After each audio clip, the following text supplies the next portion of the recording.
林專員、梁議員、黃副主席、梁警司、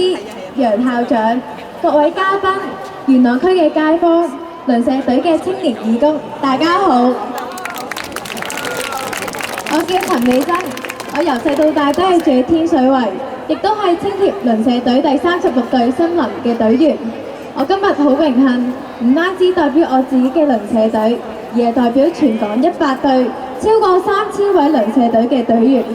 好多謝大家今日應我哋嘅邀請，參加今日全港18區同時舉行嘅香港青年協會鄰舍第一鄰舍團年飯。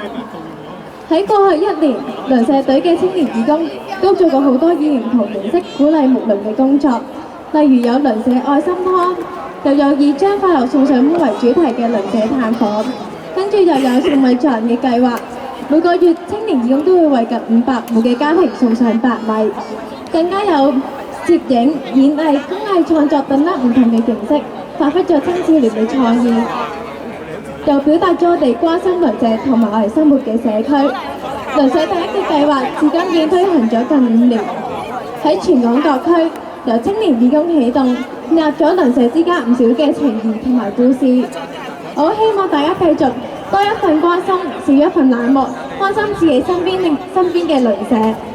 我亦都好多謝青協舉辦咗鄰舍第一呢一個計劃，俾咗我哋好多嘅機會，又俾咗好多正能量我哋。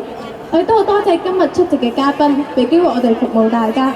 希望大家中意我哋今日為大家安排嘅團年飯同埋節目。多謝大家，祝大家新年快樂！